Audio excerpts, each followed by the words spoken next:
So this morning, obviously, we're not going to make it through all the material that they've got. We don't normally follow the Sunday school writer, but we will stick sort of close to what he's got here. We're going to talk about Balaam. We'll go back 21, the title lesson, Balaam and Israel, Brother Dan mentioned. It is 16 chapters. I do hope you're taking the opportunity to read through, spend some time and take a look at these scriptures that we're given each week. It is structured for 10 years to get through the Bible. I like that because that way you have the opportunity to make it all the way through the Bible. It's a little different than 1 year reading and going through.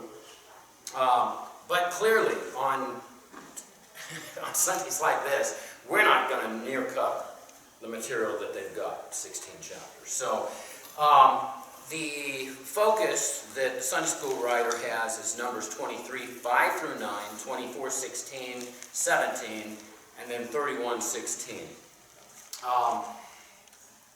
The key verse is, again, not in the text that we have. You know, this is a little different than in the past. It was always a key verse out of the text that was part of the study.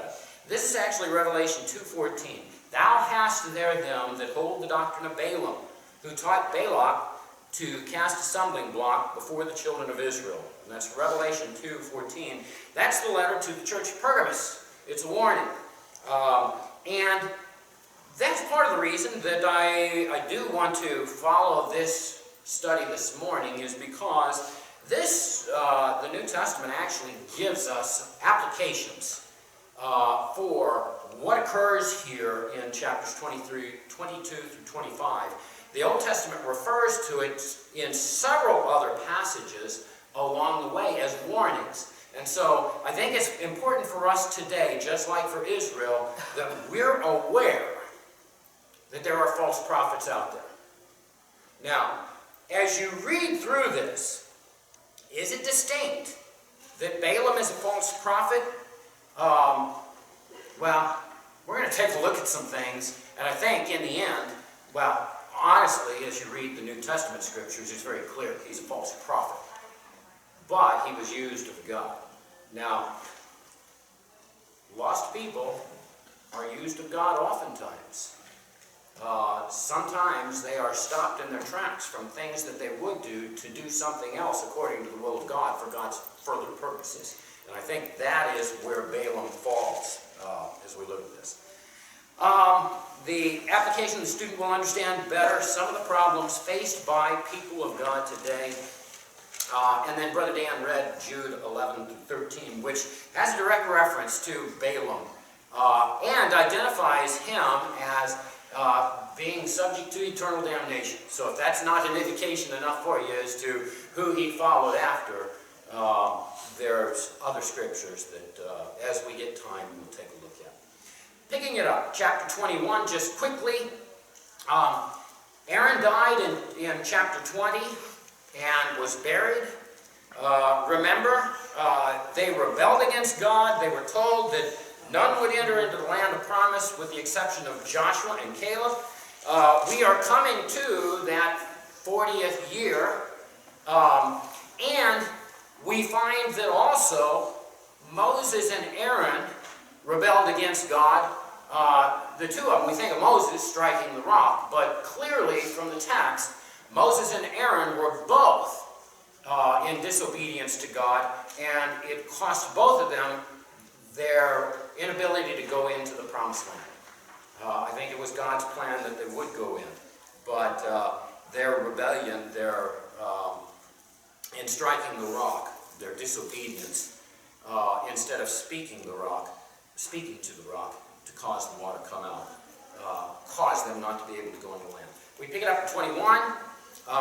In 21, we see that the Canaanites, the people of the land, the word was spread through that this mass of people, probably about 2 million people, were moving along northward, and they were, many considered them a threat. Now, there was also word of the great miracles that had occurred with them. And so these people had an opportunity to see the testimony of the God of Israel, but for the most part, they rejected it. Okay? Not everybody did. In fact, when they went into Jericho, who believed? There was a woman. Rahab, hardly. Yeah. And so the word of what occurred was going through the land, but individuals were making up their own choices, and by and large, they were rejecting the nation of Israel, God's people, and the God of Israel who performed those miracles. Anyway, King Arad, Canaanite, verse 1, heard of Israel, spies coming in. He went out and he fought against them. And in verse 1, fought against Israel, took some of them prisoners. Israel vowed a vow unto the Lord, if thou wilt indeed deliver these people into thy hand, then I will utterly destroy their cities. The Lord hearkened, and they defeated the Canaanites. So, again, word of all this comes about. Verse 4, very familiar scripture.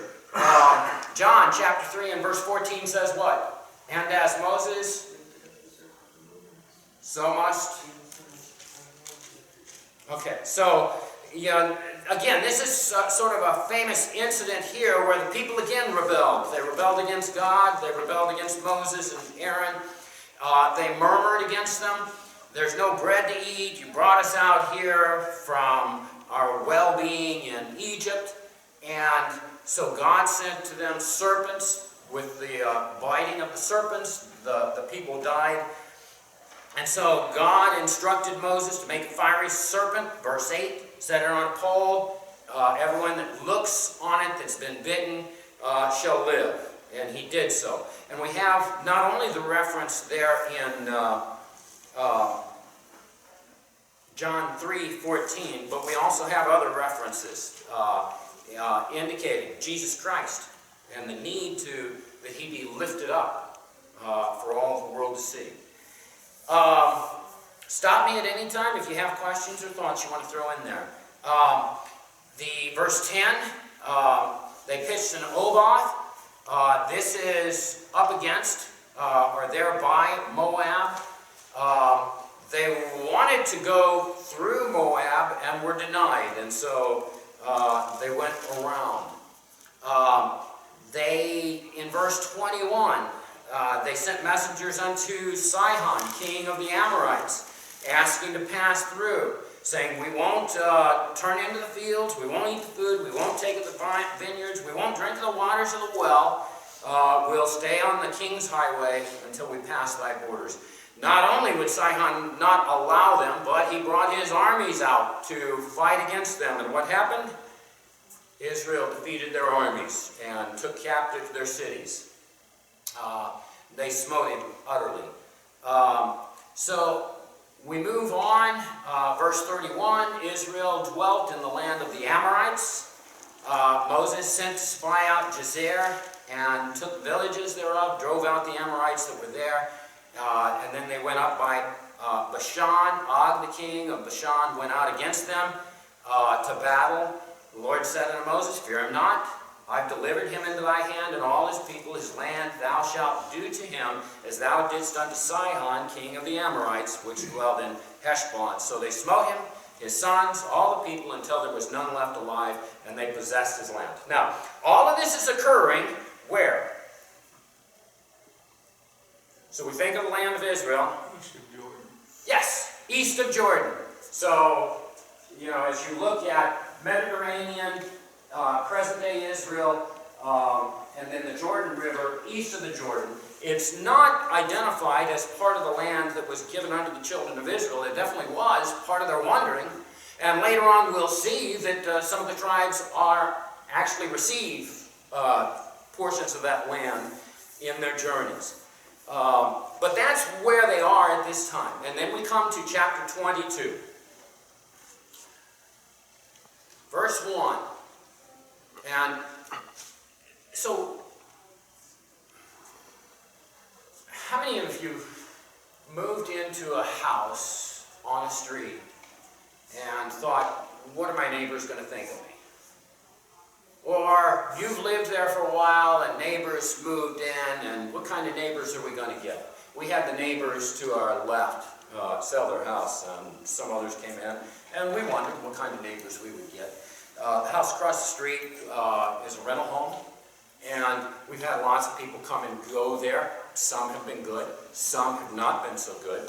I always joke with my neighbor that I'm thankful for them that I've got such a good neighbor. I feel bad for them that they've got such a bad neighbor. Yeah, it's always, you wonder about the neighbors that are moving in next to you. Well, that's what we've got here. The neighbors. Who are those neighbors moving in? Israel.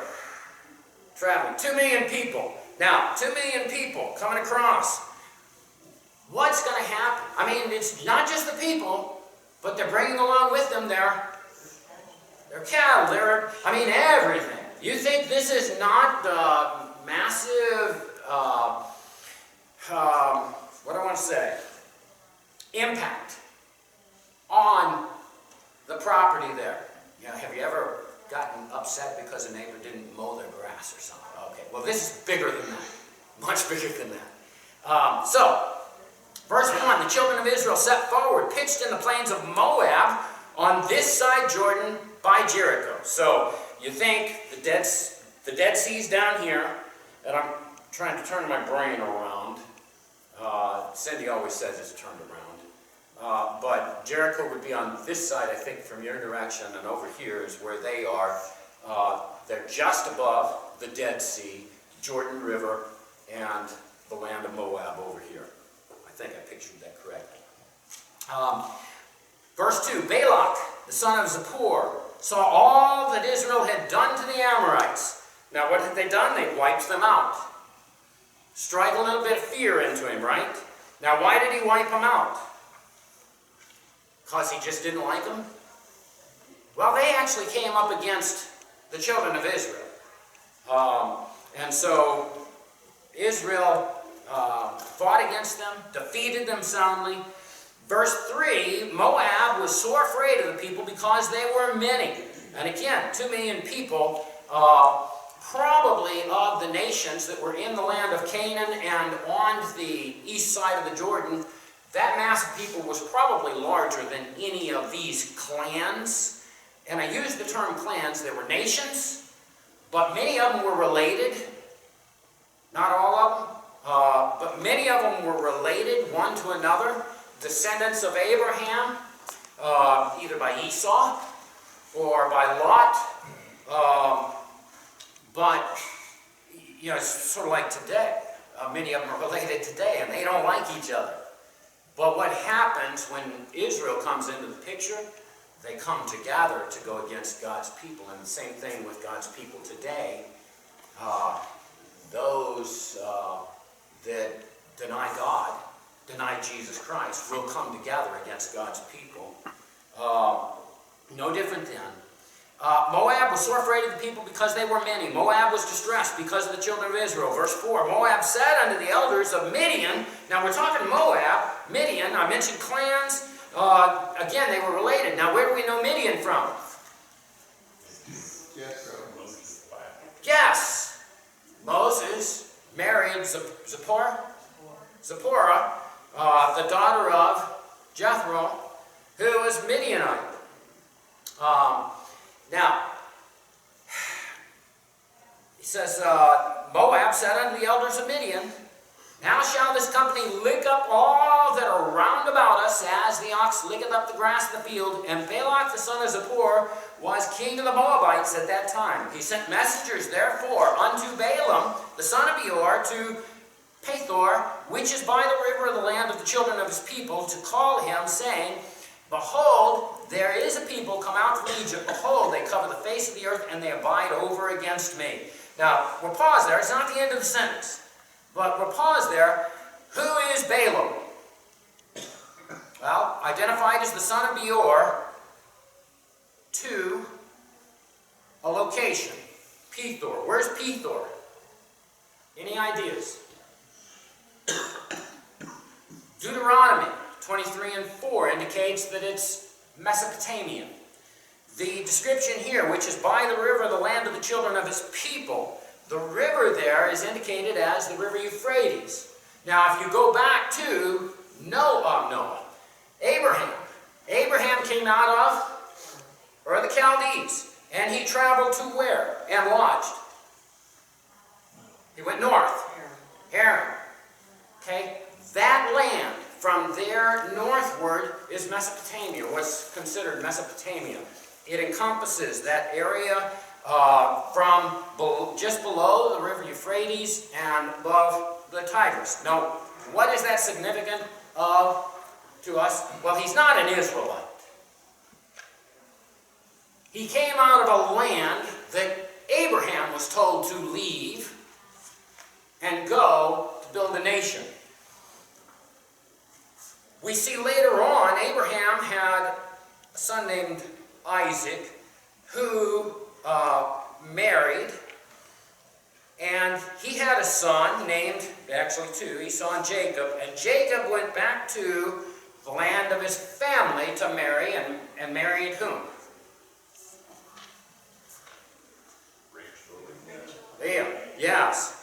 And what did Rachel carry out of the land with her? Her idols. These were idolatrous people. Okay? These were idolatrous people.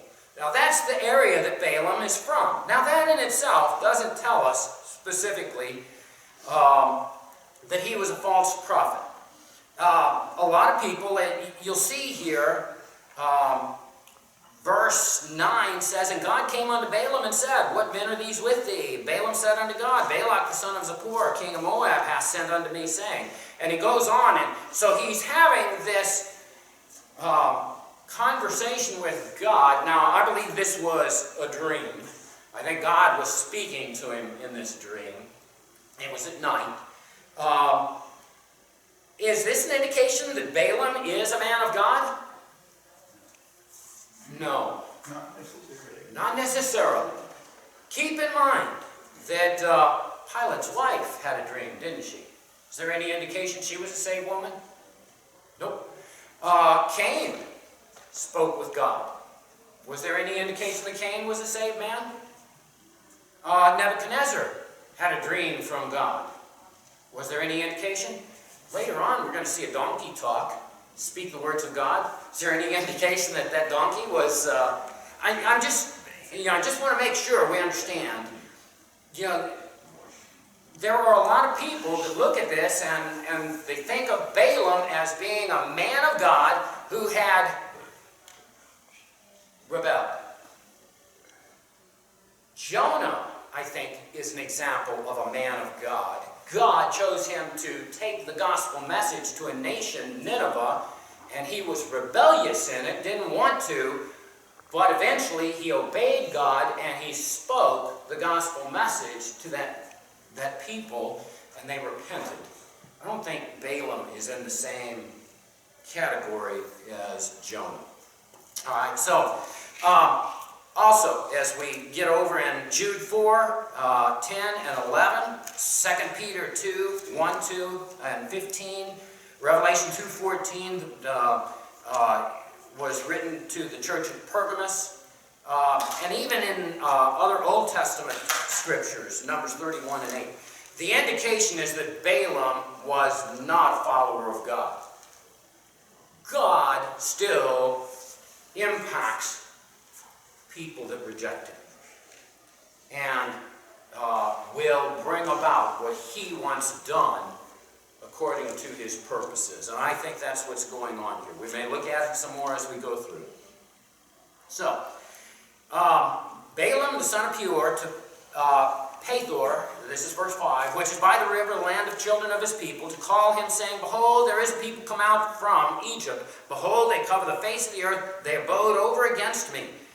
Come now, therefore, I pray thee, curse me this people, for they are too mighty for me. Peradventure I shall prevail, that we may smite them, and that I may drive them out of the land. For I wot that he whom thou blessest is blessed, and he whom thou cursest is cursed. Now, why didn't Balak send for a local prophet? He wanted whom he considered the best. Evidently, Balaam carried a reputation with him that traveled quite some distance from the land that he prophesied in, or that he divinated. I'll use the term because it's brought up later. He divinated in. So he wants Balaam to come and to curse the children of Israel. Verse 7, and the elders of Moab and the elders of Midian departed with the rewards of divination in their hand, and they came unto Balaam and spake unto him the words of Balak. Now, what's the problem here in verse 7? The elders of Moab, the elders of Midian departed with what?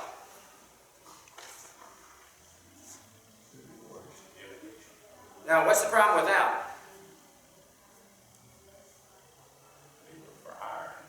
They were for hire, so rewards indicates they were hired. They were for hire. He was normally paid for what?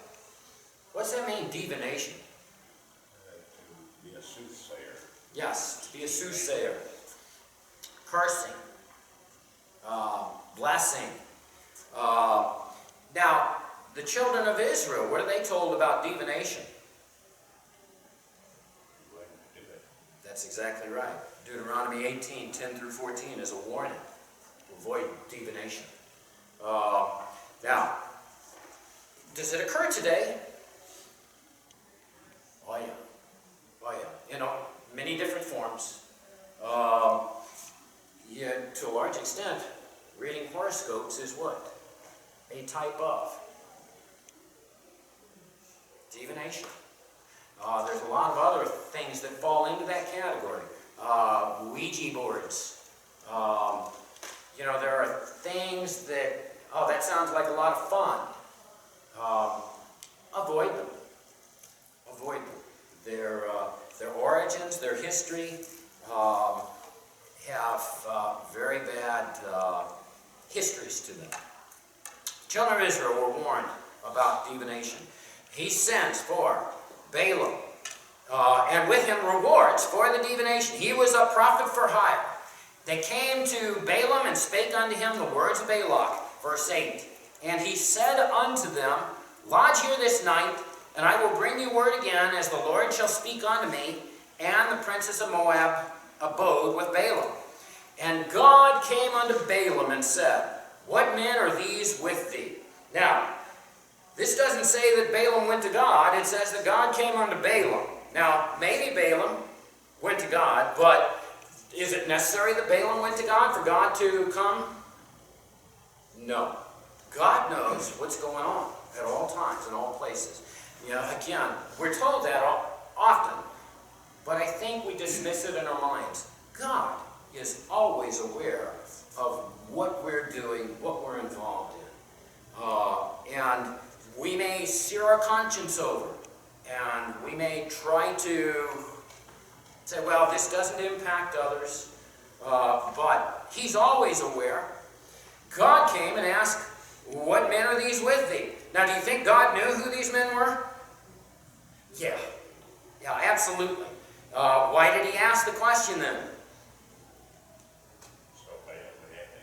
So Balaam would have to answer, and oftentimes we're called into question, not because God is not aware, but so that it's brought to our attention. We're given that opportunity to stop and pause and to consider.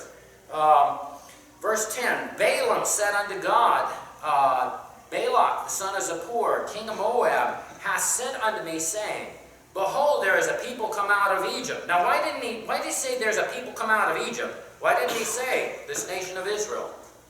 Why didn't he say these people following Moses? Why? Because he wasn't a part of it. He wasn't a part of it. They were just a mass of people. And he didn't want to admit that they were God's people. Yeah. Did he know? If he did, he didn't want to admit. You know, it's ignorance is bliss. Well, the God that Balaam would have been to would have been the God of this world. Yes. And as far as these people that come out of Egypt, everybody knew about it. Yeah. I mean, They did.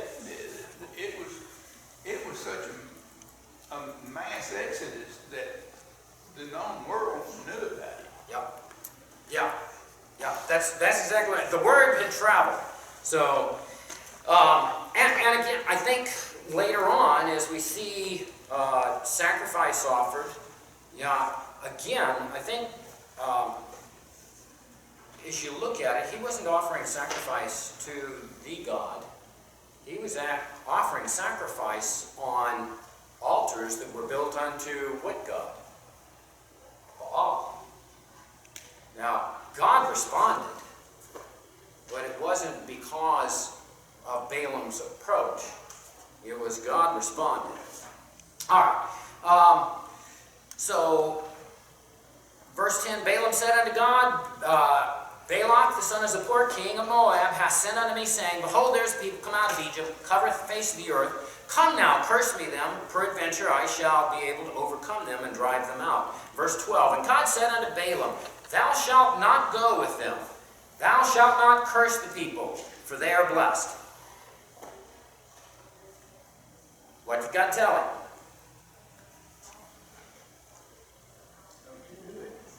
In what kind of terms? Let's not do that. Thou shalt not. It was absolute.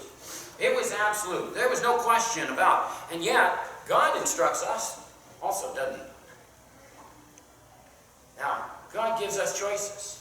He gave Balaam choices. Balaam takes choices here. But God is absolute in what he wants from us. There are certain things that we will not change. We will not change his plan. Now, our particular portion in his plan may change because of our disobedience, our willfulness. But he's given very specific instruction. Thou shalt not go with them. Thou shalt not curse the people. Why? For they are blessed. Balaam rose up in the morning and said unto the princes of Balak, Get you into your land, for the Lord refuseth to give me leave to go with you. And the princes of Moab rose up, they went unto Balak, and said, Balaam refuseth to come with us. Balak sent yet another, again princes, more, and more honorable than they. So what's he doing now? That's right. Yeah, they sent a delegation. It was, in hierarchy, it was here. Now he's sending this delegation of senior advisors or counselors to Balaam. He sent more princes and more honorable than they. They came to Balaam and said unto him, Thus saith Balak, the son of Zippor, Let nothing, pray thee, hinder thee from coming unto me. For I will promote thee unto very great honor, and I will do whatsoever thou sayest unto me. Come therefore, I pray thee, curse me this people. Now, the first time he sent elders, in verse 7, what did he promise him? Yeah, rewards. Monetary type of rewards. Gold, silver, whatever. But now here, he's upping the ante. Not only did he send a more important group, but he's also promising to promote him unto very great honor, prominence. I will do whatsoever thou sayest unto me. Come therefore, I pray thee, curse me this people. So he's upping the ante to get Balaam to do his bidding for him. Balaam answered in verse 18, said unto the servants of Balak, If Balak would give me his house full of silver and gold, I cannot go beyond the word of the Lord my God to do less or more. Now, therefore, I pray you, tarry ye also here this night, that I may know what the Lord will say unto me more. So, it sounds like Balaam is following the Lord. He's responding, no, I cannot do so. But, again, we sort of see what the New Testament writers have to say about Balaam. What was he seeking after? Reward. Reward. And very well may have been driving for higher profit, higher reward, higher place. Don't know. What does he say in 19? Now therefore I pray ye. What? that I may know what the Lord will say unto me more. Why? What else did he expect to hear?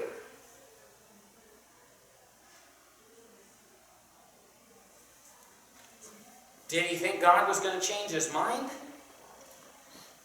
Verse 20, and God came unto Balaam at night and said unto him, if the men come to call thee, rise up and go with them. But yet the word which I shall say unto thee, that shalt thou do. Now, it seems here in verse 20 that God is putting his stamp of approval on Balaam going. But as we continue through the next verses, we'll find that he's actually put him between a donkey and a hard place. Or a rock and a donkey. I don't know, you can term it any way you want. Verse 21, Balaam rose up in the morning, saddled his ass, and went with the princess of Moab. And God's anger was kindled because he went. Didn't God just tell him to go? He gave him a choice. He gave him a choice. That's exactly right. You know, God gives us choices. Sometimes he gives us choices that we can choose rightly, and we can follow God's path, or we can choose wrongly and we'll suffer the consequences of it. And too many times we choose wrongly and we suffer the consequences of it, and then what do we turn around and do? What we want to. We do what we want to, and when it turns sour, who do we blame? God. Well, it's interesting to me that Balaam acknowledges the one speaking to him as Jehovah. Yeah. We see that today in false prophets. They call on the name of Jesus, but That's right. they really don't know him. That's right. Here, Balaam's given a choice. He says, okay, you want to go, go. Yep. But you say what I tell you to say. That's right. And in fact, in Deuteronomy chapter 25 and 3, the indication is that Balaam, at one point at least, began to curse the children of Israel, and the words came out, God's words, and he spoke what God had given him to speak. Not by choice, but by the hand of God. So yeah, I think he was in rebellion to God, in going back to God. You know, how many times in our own lives have we wanted something, and we've gone to God and said, God, I want to do this, and God says no, and we persist, and finally God says, you got a choice. You can obey me, or you can do, but you're going to suffer when you disobey what I have called you to do. So, all right. He rose up, saddled his ass. God's anger was kindled, verse 22. And the angel of the Lord stood in the way for an adversary against him. Now he was riding upon his ass, and his two servants were with him. And the ass saw the angel of the Lord standing in the way, and his sword drawn in his hand. And the ass turned aside out of the way, and went into the field. And Balaam smote the ass to turn her unto the way. But the angel of the Lord stood in the path of the vineyards, a wall being on this side and a wall on that side. And when the ass saw the angel of the Lord, she thrust herself under the wall and crushed Balaam's foot against the wall, and he smote her again. What a bad day he's having. Have you ever had one of those days? Seems like nothing's going right. That's Balaam's day. Verse 26, and the angel of the Lord went further and stood in a narrow place where there was no way to turn either to the right hand or the left. And when the ass saw the angel of the Lord, she fell down under Balaam, and Balaam's anger was kindled. And he smote the ass with a staff. And the Lord opened the mouth of the ass, and said unto Balaam, what have I done unto thee, that thou hast smitten me these 3 times? Now,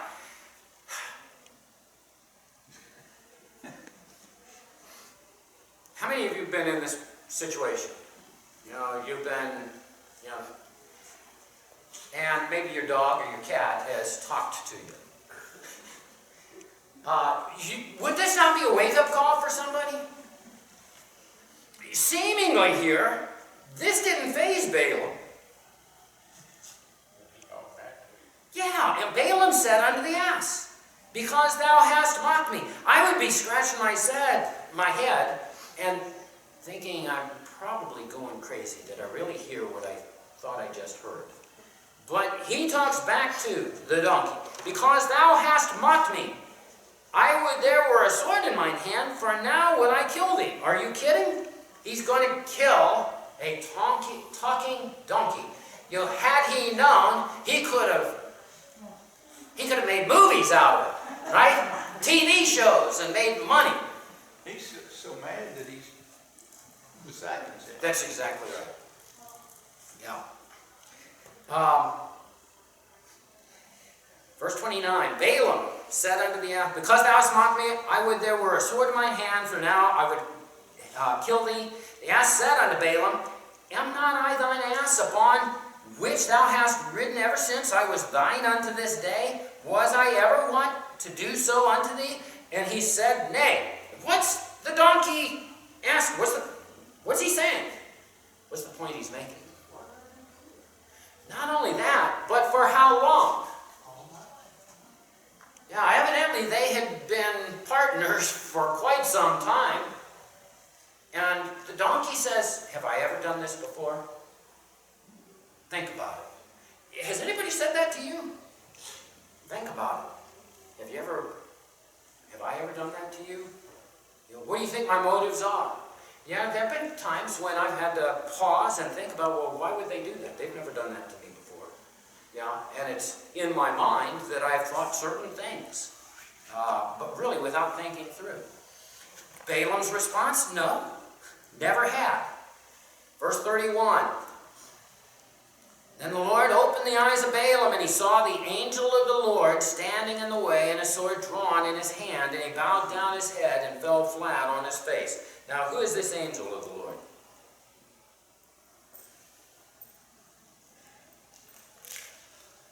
Well, there's some that say this is pre-incarnate Jesus Christ. I didn't go back and take a look at the word that was used there. But regardless, this is a messenger of God sent to stop Balaam one way or another. The Lord opened the eyes of Balaam. He saw the angel of the Lord standing in the way, his sword drawn in his hand, bowed his head, and fell flat on his face. That in itself would indicate what? Yeah, worship. The angel of the Lord, verse 32, said unto him, wherefore hast thou smitten thine ass these 3 times? Behold, I went out to withstand thee, because thy way is perverse before whom? Now, who are our sins against? God. They are perverse against me. The angel of the Lord would have typically referred to God and not himself as being the offended party. So I do think that in all likelihood this is pre-incarnate, Son of God. Well, if it were just a regular angel would have said, do not worship me. I would think so. I mean, you Yeah. can see that, especially with like Yep. Mary and Joseph, the angel immediately says, do not worship me. Yep. And the fact that the angel of the Lord doesn't say, don't worship me, Yep. seems to indicate to me that Yep. the person could be was Christ.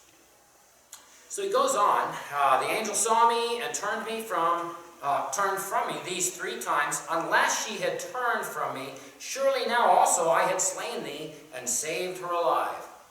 So the donkey wasn't in fault. It was Balaam that was in fault. Balaam said, verse 34, unto the angel of the Lord I have sinned, for I knew not that thou stoodest in the way against me. Now therefore, if it displease thee, I will get me back again. And the angel of the Lord said unto Balaam, go with the men, but only the word that I shall speak unto thee, that thou shalt speak. So Balaam went, and with the princess of Balak. Again, Deuteronomy 23 and 5.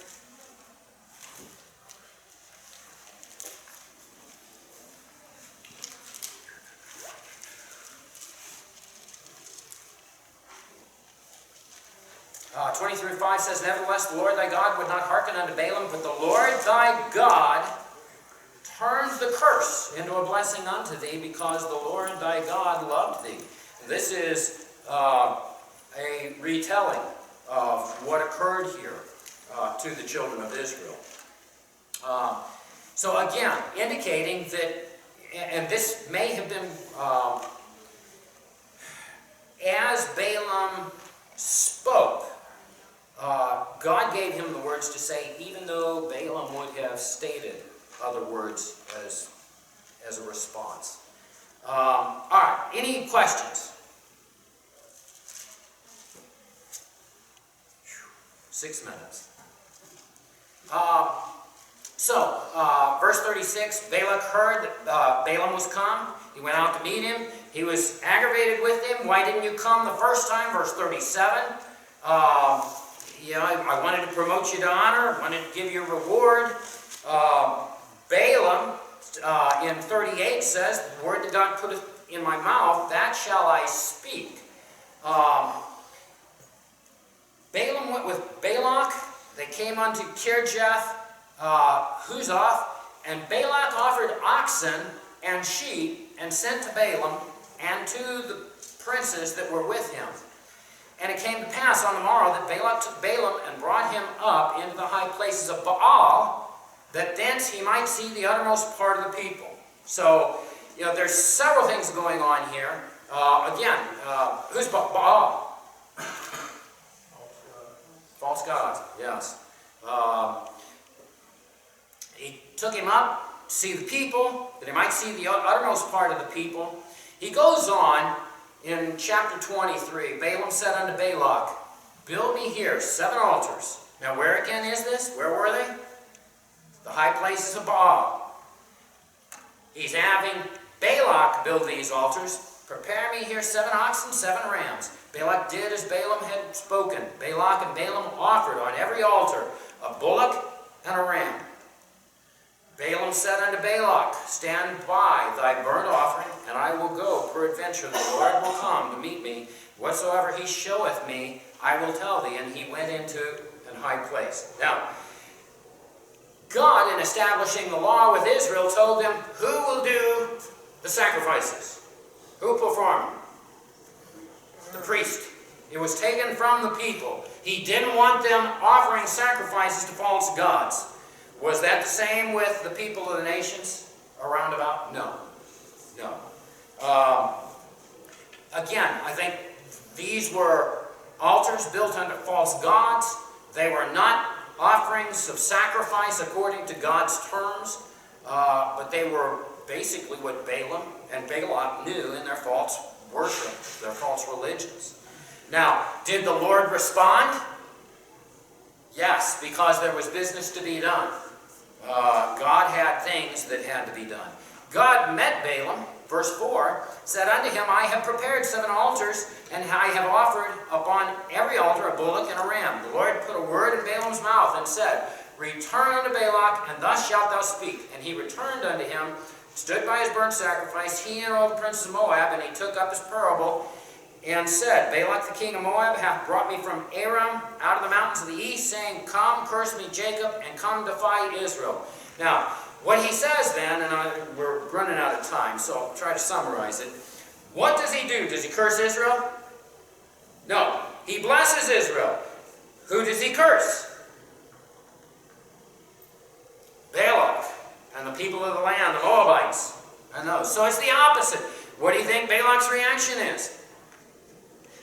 Well, clearly, he's going to be upset about it. Verse 11, Balak said unto Balaam, What hast thou done unto me? I took thee to curse mine enemies, and behold, thou hast blessed them altogether. He answered and said, Must I not take heed to speak that which the Lord hath put in my mouth? Now, he does this, and the response is to bless Israel and curse Moab. And then what do? Do it again. If at first you don't succeed, try again, right? You're going to change God's mind. God is going to repent of what he's promised here. Why would Balaam take this approach? He sees the filthy lucre. He sees the reward in monetary, in position. And he's driving toward it. Again, the New Testament writers indicate that's what he was after. And as you look at religion today, if you look around, you will see that there are many people who are profiting greatly, personally, off of their religions and their spoutings. Very well-known individuals, names that go out many. They have their airplanes and blah, blah. Are they prophets of God? Are they teachers of God? No. He tells them to stand by the burnt offering. The Lord met Balaam in verse 16, put a word in his mouth, and he goes back. What hath the Lord spoken? Verse 18, he took up the parable and said, Rise up, Balak, and hear. Hearken unto me, thou son of Zippor. God is not a man that he should lie, neither the son of man that he should repent. Hath he said, and shall he not do it? Or hath he spoken, and shall he not make it good? Well, if Balaam really believed that, why would he have continued in his persistence through all this? Behold, I've received commandment, verse 20, to bless, he hath blessed, and I cannot reverse it. And if you think that you're going to reverse God's will, you're not going to. You're just going to make a decision about how God is going to react to you in your follow-through on what he wants you to do. He goes on, verse 23, surely there is no enchantment. Now, why would Balaam even bring up enchantment? Again, it's part of divination as a false prophet.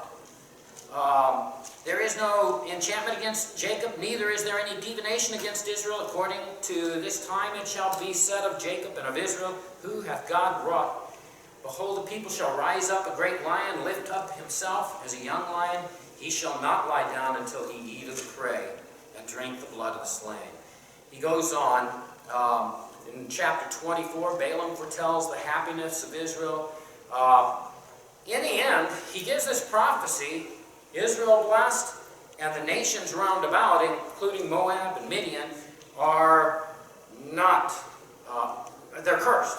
Now, we get to chapter 25, and we're past time. So, if you need to take a break, go ahead. I'm just going to wrap this up, I think. Israel did what? They worshiped Baal Peor. Now, we're not told here how that came about. But in the New Testament, we're told that Balaam couldn't curse Israel. He couldn't bless the nation of Moab for God, so what he did was he passed on some trickery. He said, intermarry ye among the idolatrous worshippers, which many of the Israelites did, and what happened? They turned and began to worship false gods, including participating in their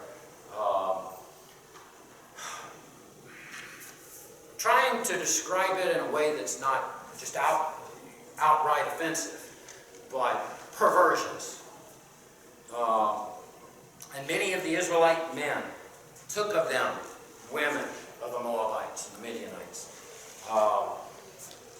and married them, had intimacy with them, causes Israel, many of them, to turn. Because of that, God brought a plague upon Israel, and there were 24,000 that died from the plague. It was halted when Phinehas, the son of Eleazar, the high priest, it was so blatant that one of the Israelite men brought in a Midianite woman through the camp, among the people, and into the tent. And Phinehas went in with javelin and thrust them both through. Now that sounds horrid. But what had God told them? There shall be no other gods. You shall not worship false idols. You shall not commit adultery, fornication. There were many, many adultery. There were many different sins that were committed by the children of Israel. And again, it caused 24,000 to die. Questions? There is just so much there to cover.